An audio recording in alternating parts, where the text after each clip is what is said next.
No ar, Brasil ODS, um programa que mostra, divulga e debate o terceiro setor, dando voz à solidariedade e construindo a cidadania.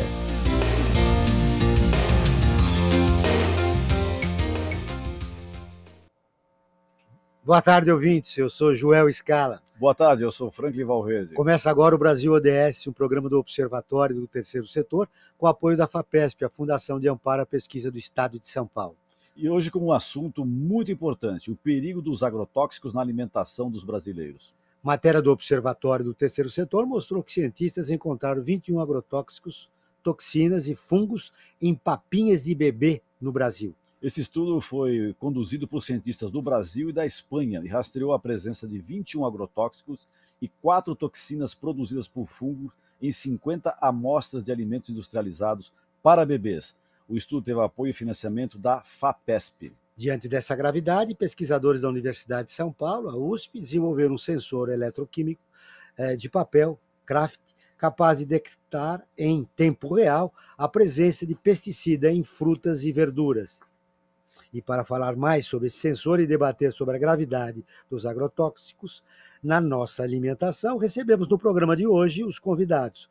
Oswaldo Novaes de Oliveira Júnior, que é professor do Instituto de Física de São Carlos, da Universidade de São Paulo. Ele é membro também da Academia Brasileira de Ciências. Seja bem-vindo, Oswaldo, ao nosso programa. É um prazer falar para vocês. E também dizendo que o professor Oswaldo é presidente da International Union of Materials Research e membro fundador do Núcleo Interinstitucional de Linguística Computacional, o NILC. E também participa do programa o Francisco Menezes, assessor de políticas da ActionAid, integrante do grupo de trabalho da sociedade civil da Agenda 2030 da ONU.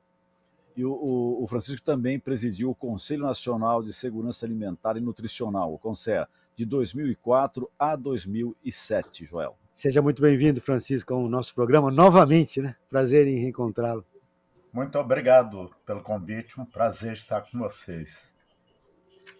Antes de começar nossa conversa com os nossos dois convidados, o Frank Valverde tem o destaque da semana. Sim, João, o destaque que eu tenho é um destaque que não é muito agradável, mas enfim, nós temos que dá-lo, né? A fome piorou pelo 4º ano consecutivo no mundo, a ONU que fez o alerta, né? Ou seja, mais de 250 milhões de pessoas em 58 países enfrentam a insegurança alimentar aguda, chamada doença, a segurança alimentar aguda, que é nada mais nada menos do que a fome.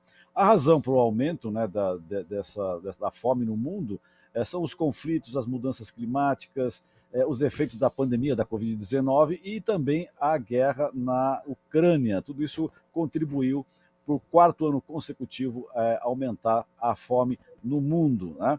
E olha só, Joel, entre as mortes, 7 países têm liderado: a Somália, o Afeganistão, o Haiti, a Nigéria, Burkina Faso, Sudão do Sul e o Iêmen. Infelizmente, esses países lideram o número de mortes em consequência da fome. Quem quiser ter mais informações a respeito disso, uma matéria que foi escrita pela Maria Fernanda Garcia, é só acessar o nosso site no observatório tercesetor.org.br, o 3 em numeral, Joel. O Brasil entrou no mapa da fome em 2018. E falando em fome, intoxicação por agrotóxico mata um brasileiro a cada 2 dias. Matéria do Observatório do Terceiro Setor. E esse levantamento também revelou que 20% das vítimas brasileiras mortas de intoxicação por agrotóxicos são crianças e adolescentes de até 19 anos de idade. Qual a importância? Bom, por que os brasileiros passam fome? Como eu disse, Francisco, desde 2018 o Brasil está no mapa da fome. Quais as razões que nós chegamos a essa situação, Francisco? Olha, há muitos anos atrás, Josué de Castro afirmou que a fome era produto da ação dos próprios homens, né? E de fato, né, nós já provamos que com políticas públicas é possível vencer a fome. Não é mais aquela ideia que se tinha antigamente de que existe uma fatalidade a qual o país estava condenado a que parte da sua população vivesse em situação de insegurança alimentar grave, de de fome. Isso foi provado na prática, o Brasil saiu do mapa da fome, mas com outro tipo de políticas públicas que foi praticado nos últimos anos, e com um desmonte grande das políticas chamadas de segurança alimentar e nutricional, a fome voltou. E voltou de uma maneira muito severa, com números muito expressivos, como os últimos 33 milhões que foram evidenciados através do inquérito da Rede Pensão. Perfeito. Eu gostaria de fazer uma pergunta para o Oswaldo, professor Oswaldo. O senhor que trabalhou na elaboração desse sensor, como é que funciona esse sensor, professor? Esse sensor é um sensor feito de papel pardo, que é bastante poroso, então ele funciona bem como sensor, e nós imprimimos uma tinta de carbono, que também é de baixo custo, e fazemos um tratamento na superfície para que esse sensor consiga reconhecer um pesticida, um agrotóxico, carbendazim, que é proibido no Brasil. Ele foi proibido pela Anvisa em 2022 por causa do seu poder carcinogênico, mas há notícias de que ele continua sendo utilizado. Então, o que nós fazemos com esse sensor de papel, que pode ser imerso num suco, ou ele pode ser aderido a uma fruta ou verdura, e se houver a presença do carbendazim, a corrente elétrica que passa pelo sensor é alterada, e com isso nós conseguimos detectar a presença e a concentração do pesticida. Isso é rápido esse teste aí? Isso, em menos de 1 minuto você consegue fazer a medida, e tudo foi feito para que, e é por isso que o sensor é em papel, para que o processo de medidas seja de baixo custo. Então, nós fazemos a medida com um sensor de papel que custa muito pouco, como vocês devem imaginar. A tinta de carbono também é bastante barata, e as medidas são feitas com um equipamento portátil. Então, o objetivo é que nós possamos ter esse equipamento e os sensores no campo, né, para poder verificar no próprio campo se há uma contaminação excessiva desse pesticida em particular, ou num supermercado ou na indústria de alimentos.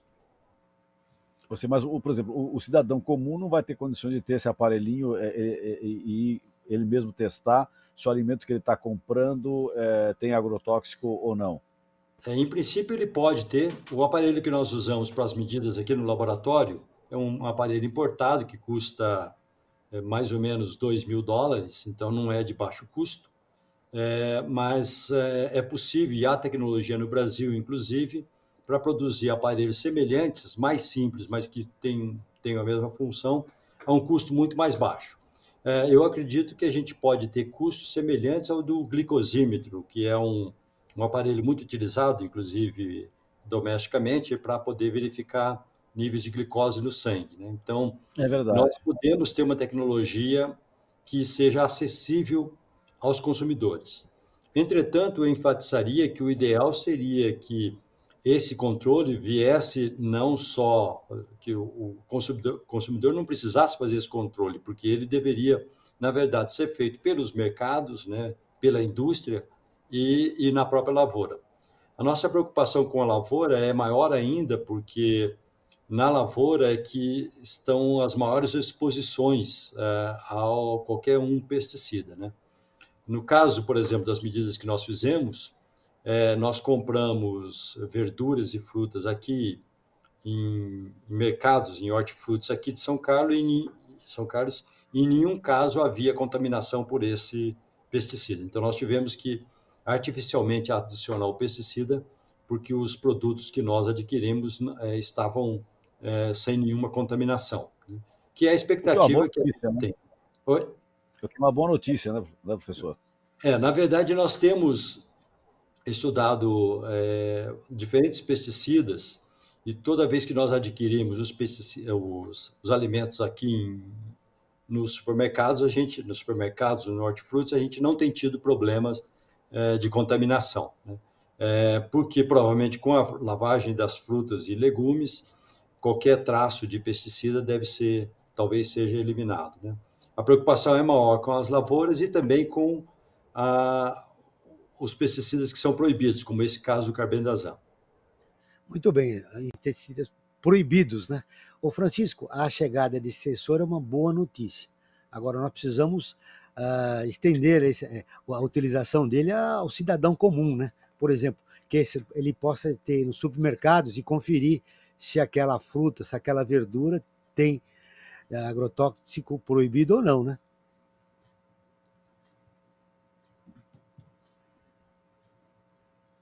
Eu fiquei muito entusiasmado. Fiquei muito entusiasmado com a notícia.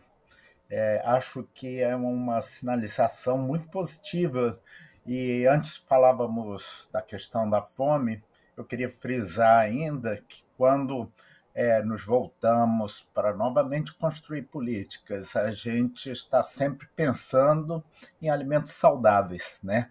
Alimentos sem veneno. Isso é fundamental nesse enfrentamento que precisamos fazer dessa carência. E fico também imaginando que esse sensor pode ser um primeiro passo para também se desenvolver tecnologias que detectem em outros fungicidas, pesticidas, ou seja, agrotóxicos em geral, a possibilidade de um controle maior. Nos preocupa muito o que aconteceu nos últimos anos. Só para ter uma ideia, em 2022 nós tivemos 652 produtos liberados em termos de agrotóxicos. Então, isso mostra a dimensão do problema hoje que tem, não só para os consumidores, para agricultores, todos aqueles que têm um contato mais direto com esses produtos. Mas o grande perigo também é que a legislação não é respeitada, né? Também tem esse problema. Se eu puder fazer um comentário sobre... Fica à vontade, Oswaldo, vamos lá. Se eu puder fazer um comentário sobre o que falou o Francisco, ele falou da importância de políticas públicas, né? Isso é verdadeiro para aqueles exemplos que ele deu e também verdadeiro para aquilo que a gente mais precisa para poder vencer todos esses desafios, que é o investimento em educação e conhecimento, em ciência. Porque vamos pegar alguns exemplos da indústria de alimentos, né? Nós temos um problema que é de você ter mais tecnologia para poder aumentar a produtividade das nossas lavouras com menos área plantada. Então, isso exige conhecimento, exige ciência para a gente conseguir isso. A gente tem que produzir alimentos mais saudáveis, ou eliminando o uso de alguns pesticidas e defensivos agrícolas ou agrotóxicos, ou minimizando o seu uso. A minimização do uso também pode ser feita com tecnologia. Então, hoje já existem projetos no Brasil, inclusive, de tecnologias em que você tem drones que tiram imagens de uma lavoura e você localiza quais os lugares em que você deve aplicar o pesticida. Então, isso pode diminuir enormemente a quantidade de pesticida que é utilizada. Então, isso vai garantir melhor qualidade para os alimentos, vai também proteger os trabalhadores das lavouras, né? Eu já mencionei que é uma grande preocupação. E depois, uma outra coisa que tem a ver com política pública é a defesa que nós precisamos fazer da indústria brasileira de alimentos, né? Nós somos o segundo maior exportador de alimentos no mundo e dependemos dessa indústria para não só para alimentar a nossa população, como também receber divisas que nos permitem comprar muitos produtos de tecnologia. E uma preocupação que nós temos é que os países que fazem importações dos nossos produtos podem, eventualmente, exigir certificação de qualidade E para a gente certificar a qualidade dos nossos alimentos, nós vamos precisar de tecnologias que possam fazer o rastreamento de toda a cadeia produtiva de alimentos, que é o caso desses sensores que nós desenvolvemos, seria um produto para o elo dessa cadeia longa de garantia de qualidade de alimentos. Então, veja que investimento em ciência e tecnologia é absolutamente essencial para a nossa população. Eu diria, não é só uma questão de segurança alimentar, também é, obviamente, nesse caso, segurança alimentar, mas é uma coisa, é algo que também tem a ver com segurança nacional, né? O Brasil, sem investimentos em educação e ciência, tem sérios riscos de não ter a sua segurança nacional garantida, porque nós temos muitas dependências externas. Olha que coisa interessante, Francisco Oswaldo está falando. É a utilização da tecnologia para nós usarmos menos agrotóxicos, né? Melhorarmos a qualidade das frutas e verduras que nós produzimos né? Nas nossas lavouras. Eu tenho total concordância em que, diríamos, uma das prioridades do país nesse momento é investimento através de aprimoramento das tecnologias, onde, inclusive, o exemplo do que a FAPESP está produzindo, né, tá levantando no controle de um determinado fungicida, é um exemplo claro, né, do que precisamos e devemos ampliar e difundir. Eu acho que existe um outro aspecto ao lado do investimento da tecnologia, que é a questão da regulamentação, né? E aí a preocupação nossa, eu tinha frisado a escala crescente de liberação de agrotóxicos, na medida que precisamos... Você falou em 652 produtos, né? Em 2022. Ela vem num crescimento, numa escala ano a ano.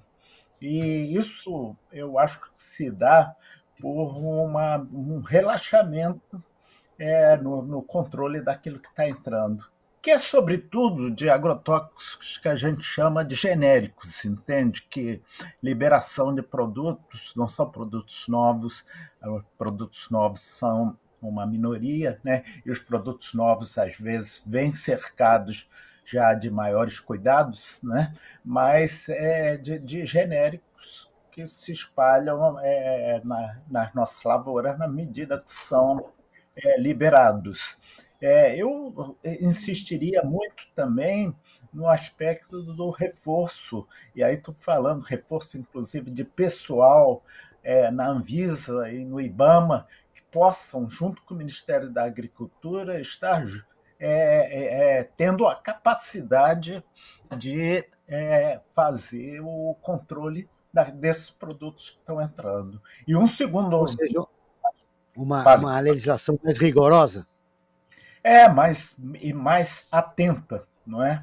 Porque a gente tem um outro perigo grande, do meu ponto de vista, que é o que estamos chamando do pacote do veneno, que está no Congresso Nacional, e está no Senado, agora já aprovado na Câmara dos Deputados, e que liberaliza mais esse controle dos produtos, dando um peso muito grande somente ao Ministério da Agricultura, né, para a liberação desses produtos, e, ao lado disso, colocando um prazo para o exame daquilo que é submetido para liberalização, um prazo que consideramos curto, de 2 anos, porque se não se cumpre esse processo em 2 anos, aí o produto está automaticamente liberado. A gente acha essa proposta, né, esse projeto de lei que está em curso, é um projeto de lei perigoso, porque ele relaxa mais, dá condições de relaxar mais a entrada de produtos inclusive proibidos em outros países e que aqui são utilizados. Só pensando no lucro, né? Não na saúde do brasileiro, né?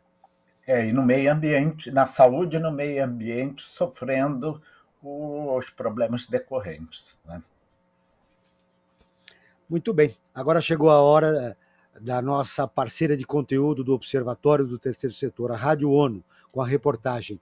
O relatório aponta que 152 milhões de bebês nasceram prematuros na última década. O que está acontecendo? São muitos bebês. A Mônica Grayler, de Nova York, tem as informações. Um estudo das Nações Unidas revela que 13 milhões e 400 mil bebês nasceram antes da hora em 2020. O relatório Nascido Cedo Demais, Década de Ação sobre Nascimento Prematuro, estima que 1 milhão de crianças vindas ao mundo antes de 37 semanas de gravidez morreram por complicações, ou 1 em cada 10 bebês. A análise global considera aspectos da evolução sobre o tema, incluindo detalhes sobre probabilidades de sobrevivência de acordo com o local de nascimento, o rendimento familiar e a raça do bebê. O documento também inclui recomendações para mitigar riscos e melhorar o atendimento à mulher e ao recém-nascido prematuro. Em relação a países de língua portuguesa, o relatório cita um sistema eletrônico com dados de saúde que melhora a disponibilidade de informações sobre nascimentos prematuros em Moçambique. O tipo de monitoramento e a avaliação mostra a capacidade de se produzir estatísticas, mesmo com limitações na economia e saúde públicas. O documento menciona também os benefícios ao dispor de 400 mil membros de comunidades indígenas na América do Sul, graças a uma iniciativa coordenada pela Organização Pan-Americana da Saúde e apoiada pelo Brasil. O projeto Chaco atende às necessidades de saúde materna e neonatal através de intervenções que acontecem em partes da Bolívia, Paraguai e Argentina. O Brasil também é mencionado por ter sido um modelo de advocacia e diálogo entre políticos e autoridades em relação à licença maternidade, adotada em 2020. Da ONU News em Nova York, Mônica Grayler. Muito bem, eu queria repercutir com nossos convidados. Esses bebês prematuros têm muito a ver com o impacto no meio ambiente, muito a ver com a pobreza e com a fome, né, do país. Francisco. Então, eu acho que, certamente, como você disse, são diferentes fatores, né, que levam a essa situação aí relatada. E, incluindo aqui a nossa discussão hoje sobre os agrotóxicos, não podemos afastar a possibilidade de que seja um fator determinante. Uma dificuldade que existe, talvez o professor Oswaldo tenha, inclusive, melhores condições para falar sobre isso, é que dizer que um determinado produto, afirmar que um determinado produto é o gerador ou tem uma responsabilidade sobre esses danos, né? Danos à saúde, danos que repercutem, por exemplo, sobre gestantes, é necessário estudos longos e que considerem os outros fatores, né, que também no meio ambiente podem gerar esses resultados. Daí que, quando eu frisava que 2 anos de estudo sobre um produto pode ser pouco, né? É um aspecto importante, porque precisa de muitas provas, de muitos estudos científicos para poder ter a afirmação daquilo que está decorrendo desses produtos ou de outros fatores do meio ambiente que geram esses resultados. Então, é uma preocupação que precisamos ter, mas, de qualquer forma, vemos no que foi mostrado, né, um motivo maior da atenção sobre as repercussões daquilo que se coloca sobre o meio ambiente. Oswaldo, quero te ouvi-lo. A utilização de agrotóxicos de uma maneira, digamos, ilegal, é um fator determinante? Ele pode ser um fator determinante, mas como o Francisco enfatizou, é dificílimo estabelecer alguma relação de causa e efeito, porque problemas de saúde normalmente podem ter múltiplos fatores que os ocasionam, e só com estudos muito prolongados e com muito controle é que nós podemos estabelecer uma relação com segurança. No caso de agrotóxico, como qualquer outro tipo de produto químico que pode trazer malefício para a saúde, nós temos não só o tipo de agrotóxico, o tipo de efeito que ele causa, mas também concentração e a forma em que ele se encontra, né? Como é que ele é exposto, ou como é que os humanos ou animais são expostos a esses agrotóxicos.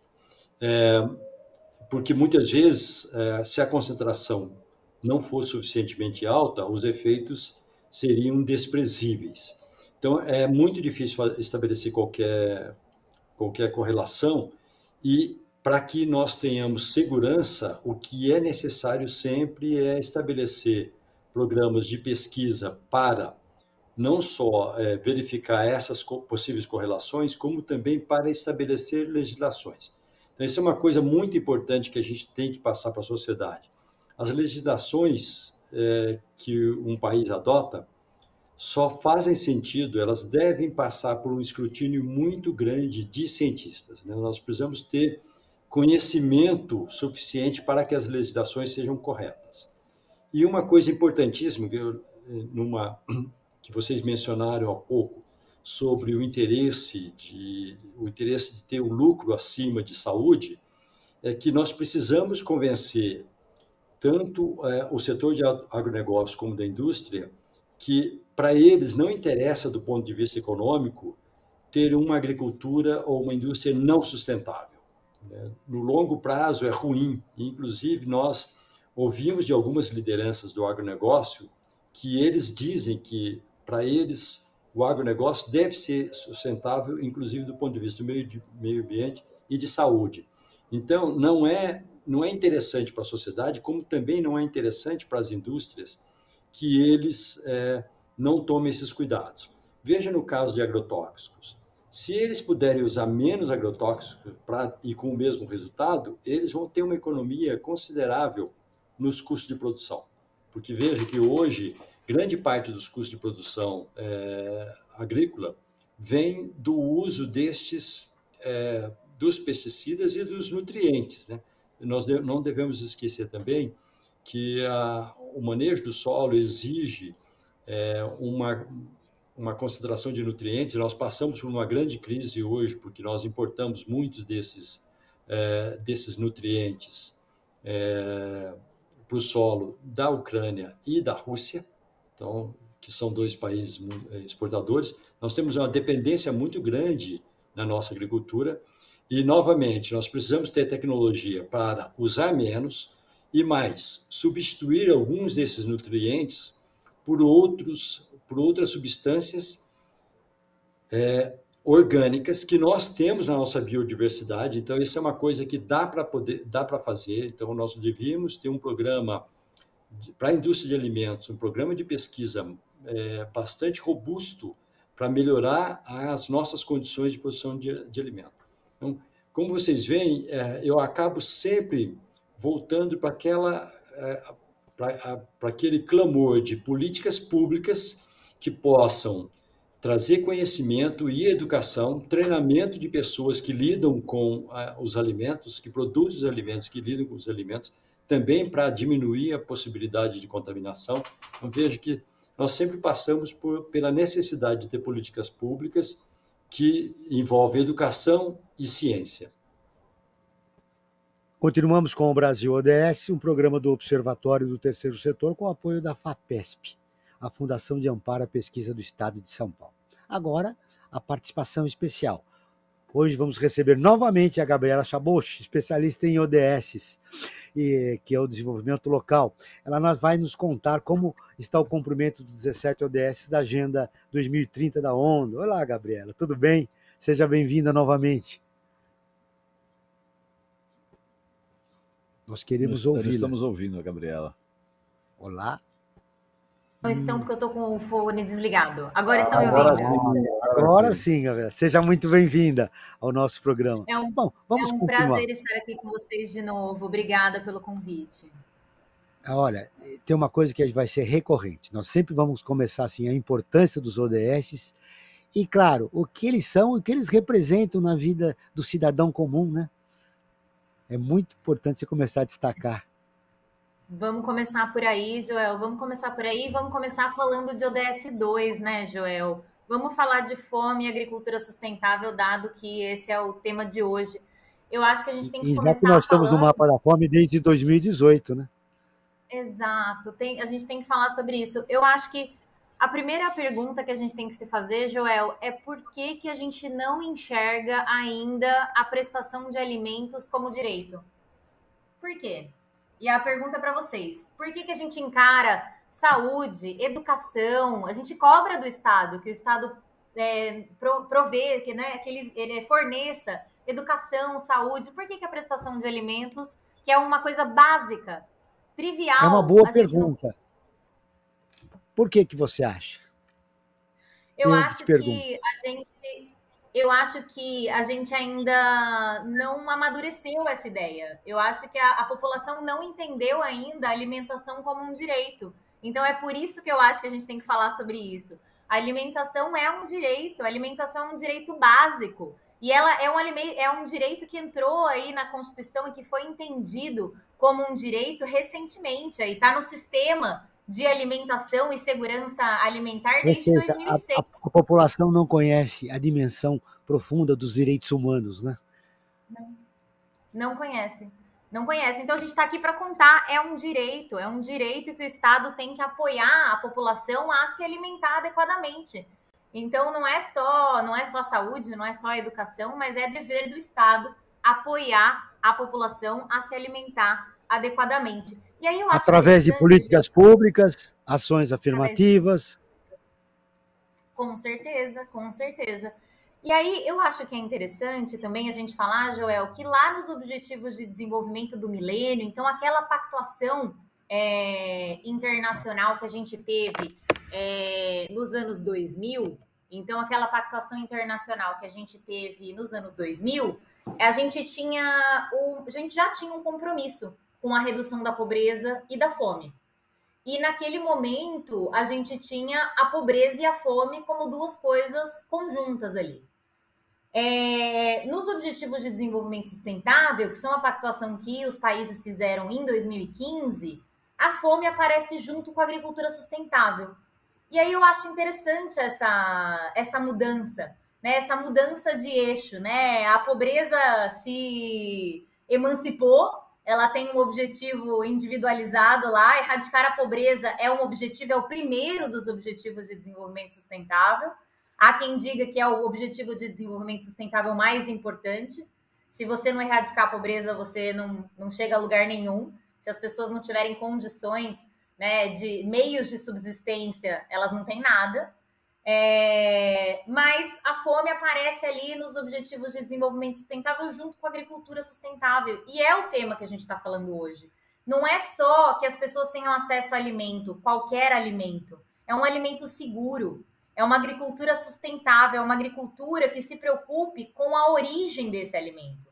É um alimento que seja produzido de forma segura, sem agrotóxicos, que seja produzido numa agricultura que respeite as relações de trabalho.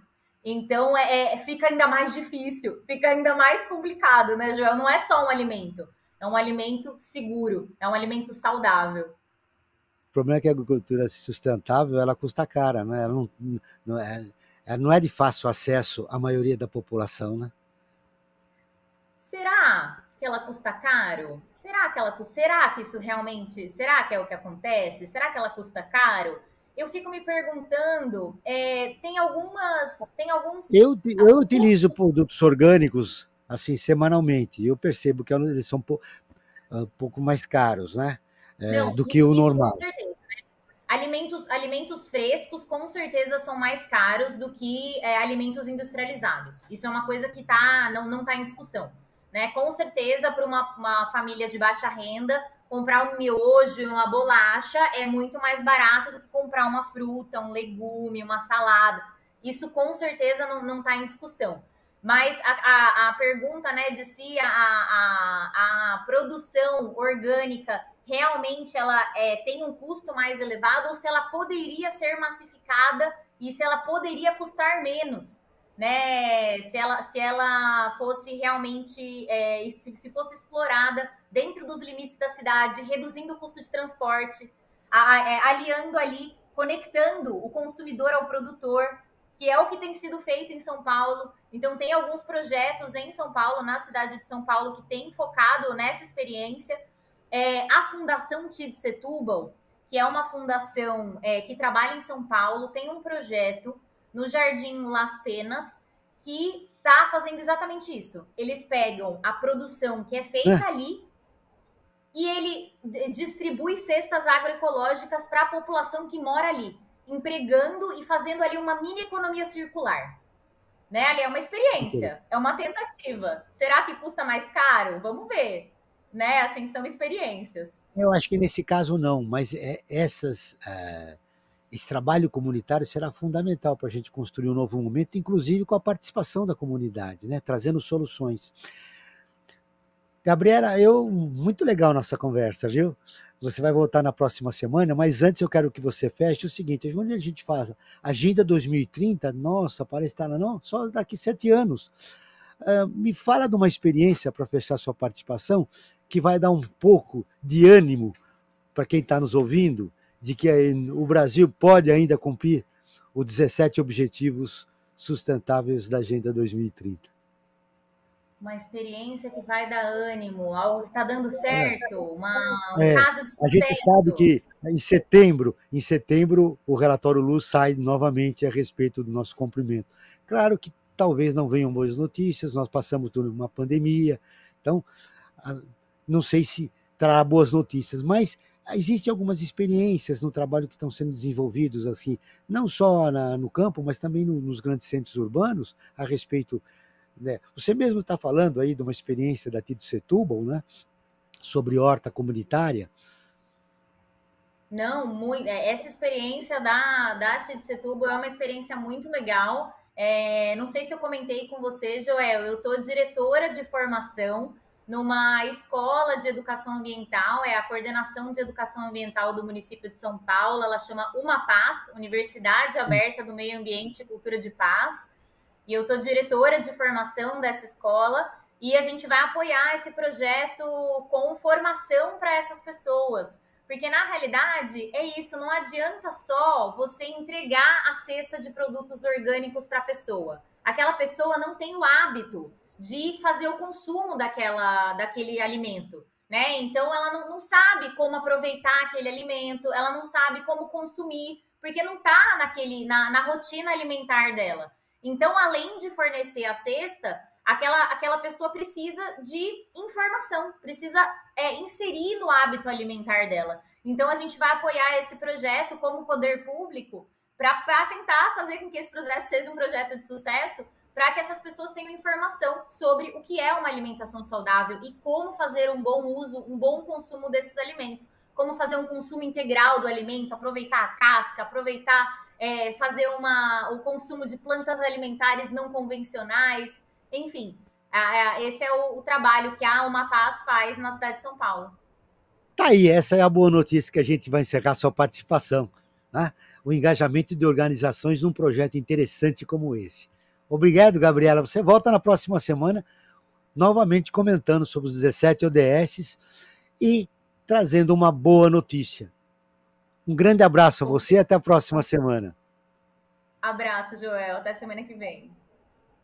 Muito bem, Franklin. Agora chegou a hora da participação dos nossos ouvintes através das enquetes nas nossas redes sociais. É verdade. A cada programa que nós realizamos aqui na Rádio Brasil Atual, nós fazemos uma enquete.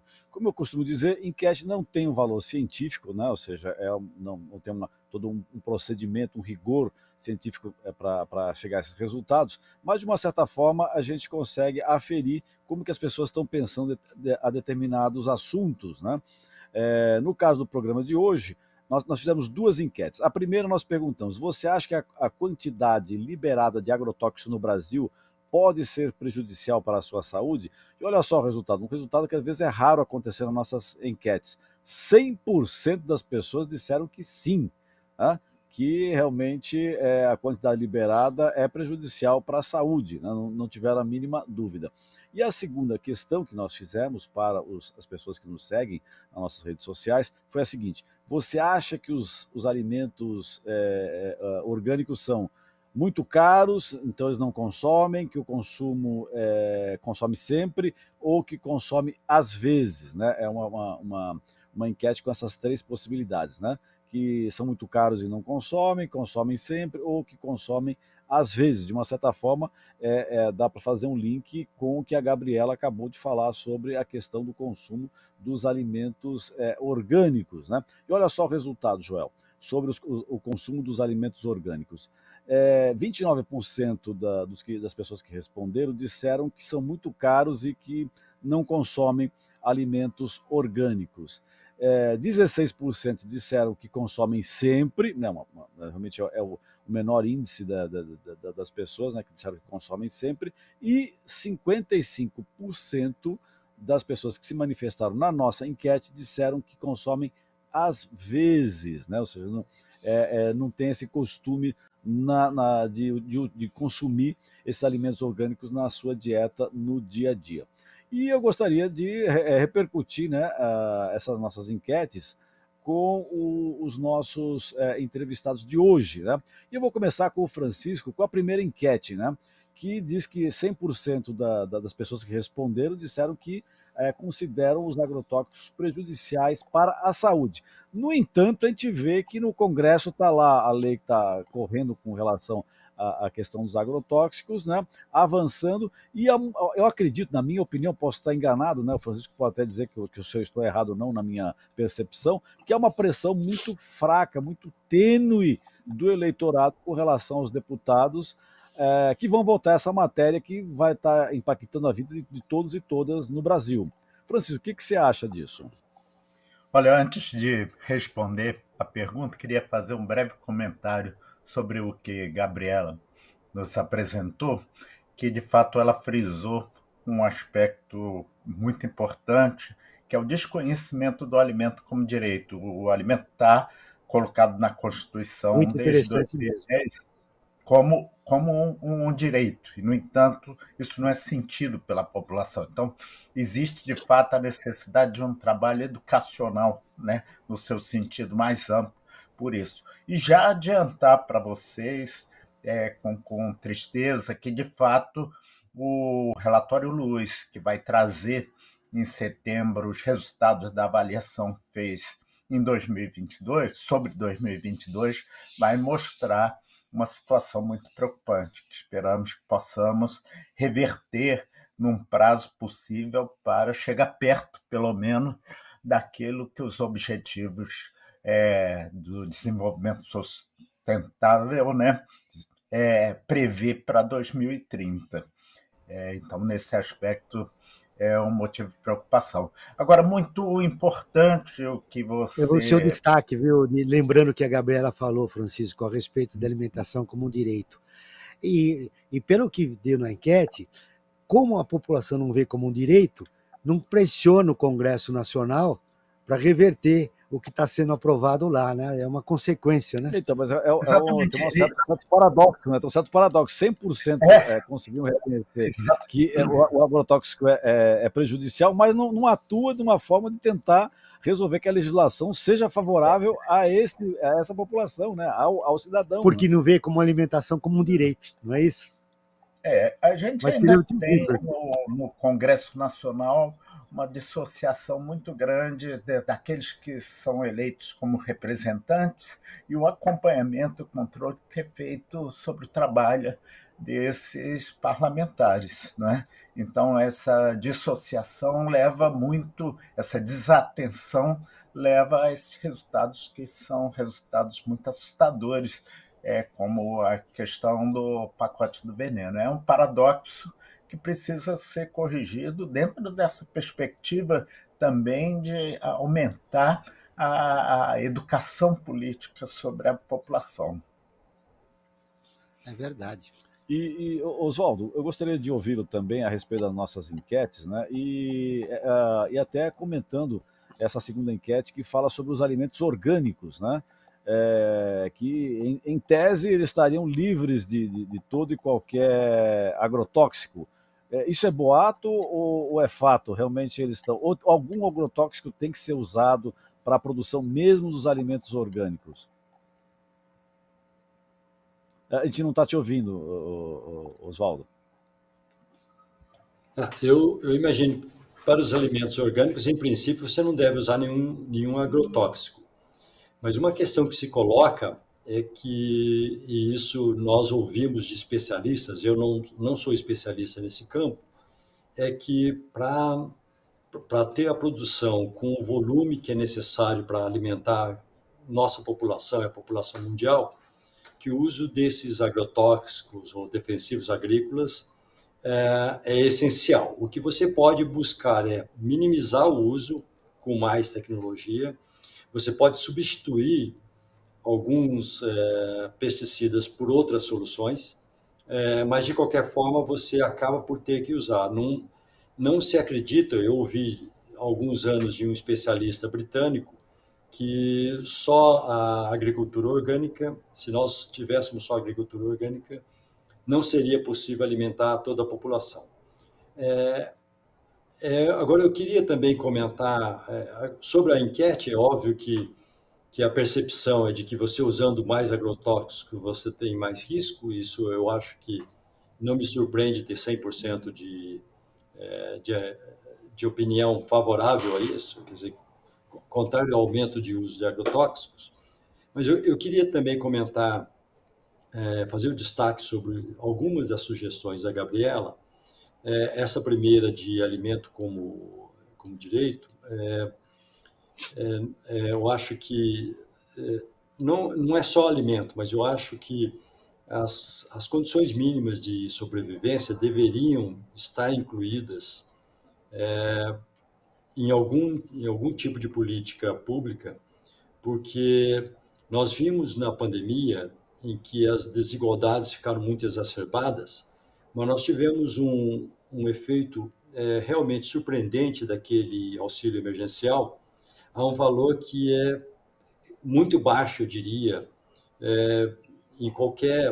individualmente, né, o valor de R$600 à época, era um valor muito baixo comparado a qualquer tipo de medida que se possa ter do que é que nós precisamos para a subsistência ou qualquer comparação com salários mínimos, tanto no Brasil como em outros lugares. Eu não vi ainda, eu não sei se já houve algum estudo do impacto desse auxílio emergencial e como é que nós tivemos uma melhora tão boa naquele período em que houve o auxílio emergencial a partir de uma ajuda que parecia ser tão pequena.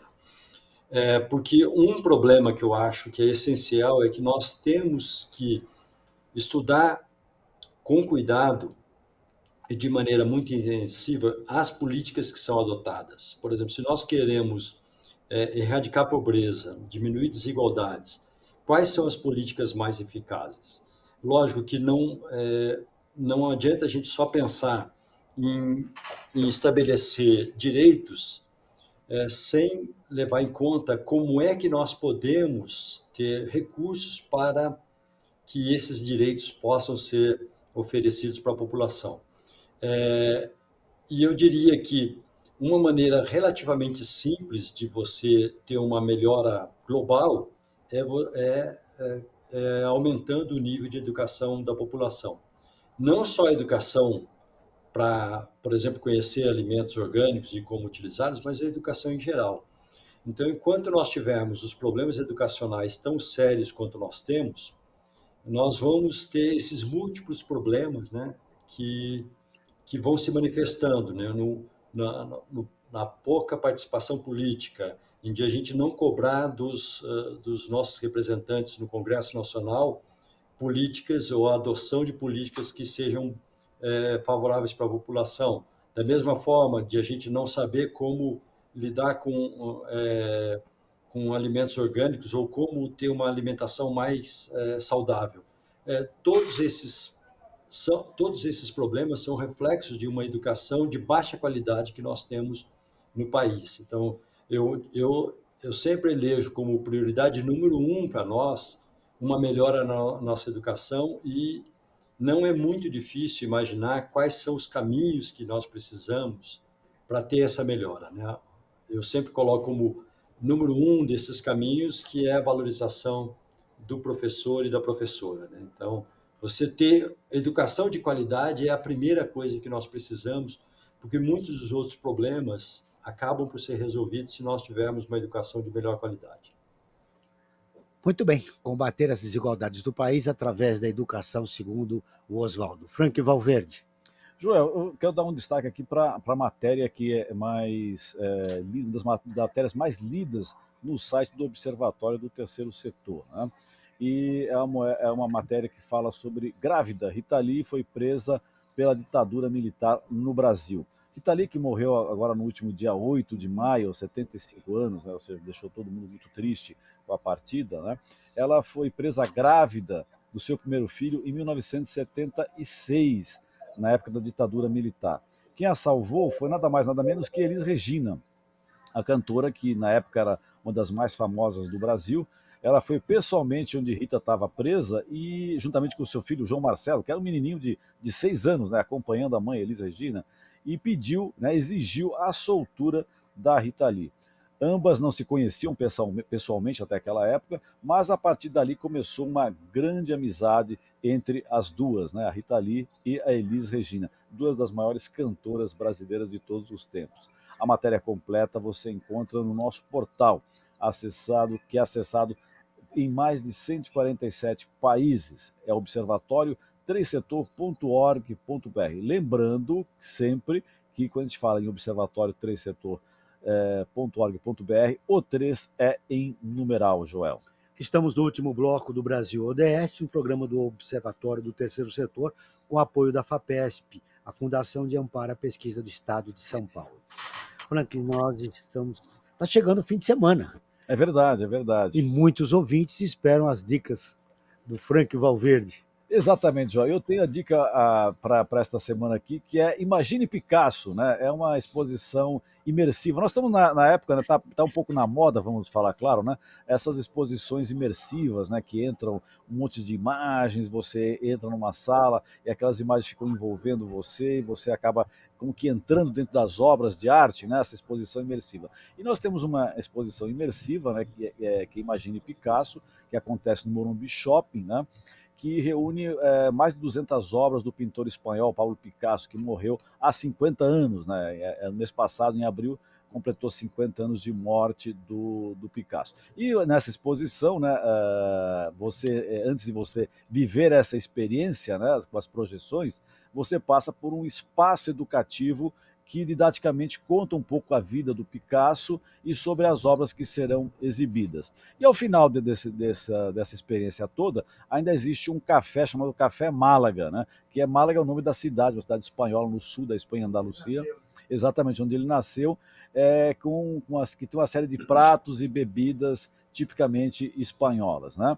O Picasso, que nasceu em 1881, né, em Málaga, e morreu em 1973 na França. Entre suas obras de maior destaque está Guernica, né, que é uma obra imensa, não sei se você teve a oportunidade de... Sim, no Reina Sofia. Exatamente, que é uma obra imensa, que tem mais de 7 metros e por quase 3 de altura, é uma obra, uma das maiores obras, maiores quadros, né, pode dizer assim, da história da humanidade, pintado em preto e branco e cinza, né, tonalidades de cinza, né, isso é uma curiosidade, né, porque em geral as obras, os quadros sempre tem cores, né, e essa é em preto e branco, né, que retrata a história, né, do bombardeio da cidade de Guernica, né, Guernica, do norte da Espanha, né, em plena Guerra Civil Espanhola, né, Enfim, essa é uma das obras mais conhecidas do Picasso, além de uma que todo mundo conhece, que é a Pomba da Paz, né, a Pomba da Paz, que é um desenho que o Picasso fez e isso está estampado em camisetas, em adesivos, enfim. É uma obra que já faz parte da iconografia da humanidade, né? O símbolo da paz desenhado por Picasso, que é essa pomba. E a exposição estará em cartaz até o dia 18 de junho, no Morumbi Shopping, que fica na Avenida Roque Petroni, Júnior, 1089, Joel. É a zona sul da cidade, mas vale a pena conferir. Perfeito. Eis aí a dica do Frank Valverde. Olha, uma exposição do Picasso. Bom, O programa, nós estamos chegando ao fim do programa, mas eu gostaria de ouvir os nossos dois convidados para as suas conclusões finais. Rapidamente eu gostaria de ouvi-lo. Francisco, que prazer falar com você novamente, ouvir suas considerações sobre a fome, sobre esse novo sensor que o pesquisador Francisco e professor Francisco, desculpe, o Oswaldo está trazendo para nós, né? Uma notícia excelente, a pesquisa que ele realizou com o apoio da FAPESP. Eu queria as suas conclusões finais a respeito desse assunto, do sensor, da fome no Brasil, enfim, rapidamente, para a gente concluir o nosso programa. Foi um enorme prazer conversar com vocês, ouvir o professor Oswaldo, não é? Não só sobre a questão do sensor, as considerações tão relevantes que ele colocou, agradecer, portanto, esse convite e ressaltar, vejam só, nós estávamos aqui falando de agrotóxicos, mas falamos também muito de educação, falamos dos avanços tecnológicos, falamos da desigualdade, falamos da pobreza, falamos de saúde, falamos do meio ambiente. Tudo isso está contido nos 17 Objetivos de Desenvolvimento Sustentável. Portanto, que considerar esses 17 objetivos, os ODS, como um guia que pode emancipar o Brasil e a humanidade de suas maiores mazelas é algo que eu acho que devemos nos concentrar e por isso eu fico tão satisfeito de vir participar desse programa. O prazer foi todo nosso e você voltará outras vezes aqui. Oswaldo, você que é professor do Instituto de Física de São Carlos, realizou essa pesquisa desse sensor, eu queria as suas conclusões finais. Quando a população vai ter acesso a esse sensor para que possa, na dimensão do campo, o trabalhador do campo possa evitar de se contaminar. E o cidadão que mora no grande centro urbano ter acesso a um sensor no supermercado para que ele possa conferir se aquela fruta tem agrotóxico proibido ou não. Bom, eu queria agradecer mais uma vez pelo convite, é um prazer falar com vocês, foi também um grande prazer compartilhar a entrevista com o Francisco.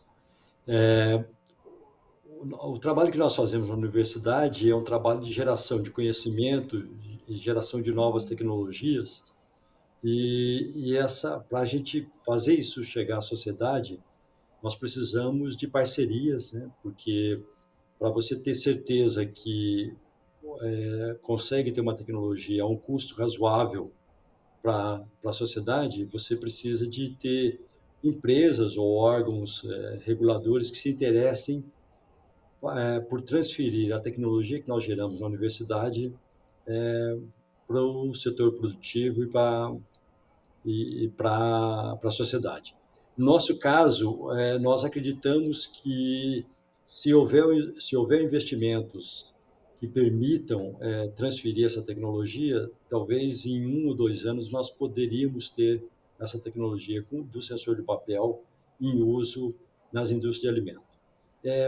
Por que nós precisamos desses investimentos? Porque nós fazemos trabalho de ciência no nível do laboratório com um número muito pequeno de unidades de sensores, né? Para você colocar isso no mercado, você precisa testar milhares de unidades sensoriais, então é um trabalho bastante intensivo, que custa caro. Na verdade, a inovação tecnológica em geral custa mais caro do que o próprio trabalho científico, e sem investimentos a gente não consegue fazer essa translação da ciência e do conhecimento que nós geramos na universidade para a sociedade. Então, mais uma vez, uma necessidade que nós temos de investimentos em ciência e tecnologia no país. O Brasil ODS chega ao fim, mas você que não conseguiu ouvir inteiro ou quer ouvir novamente, é só entrar em contato com o nosso portal observatório3setor.org.br e também no nosso canal do YouTube, youtube.com/Observatório 3 Setor. Recebemos hoje o Oswaldo Novaes de Oliveira Júnior, professor do Instituto de Física de São Carlos, da Universidade de São Paulo, Francisco Menezes, assessor de políticas públicas da ActionAid, integrante do Grupo de Trabalho da Sociedade Civil da Agenda 2030 da ONU. Perfeito. Eu também queria fazer o encerramento, Joel, dizendo que nessa conversa que nós tivemos com o Oswaldo e com o Francisco, é fundamental que o Estado cumpra seu papel e invista maciçamente em educação e em ciência. O Brasil ODS, o programa do Observatório do Terceiro Setor, com o apoio da FAPESP, a Fundação de Amparo à Pesquisa do Estado de São Paulo, está terminando. Mas não esqueça de seguir o Observatório em suas redes sociais, facebook.com/Observatório 3 Setor, @Observatório 3 Setor, no Instagram, e youtube.com/Observatório 3 Setor. Esse programa foi produzido pela equipe do Observatório do Terceiro Setor. Na próxima terça-feira, às 16 horas, acompanhe nosso programa Perspectiva, sempre com assuntos importantes da realidade. Muito obrigado a você que nos acompanhou no Brasil ODS, e esse programa também vai ficar disponível em nosso canal do YouTube e no nosso portal Observatório 3 Setor. Se tiver algum comentário, dúvida ou sugestão, envie um e-mail para pautas@observatório3setor.org.br. E ficamos por aqui, sempre na luta por uma sociedade mais justa, solidária, sustentável e tolerante. Até o próximo programa.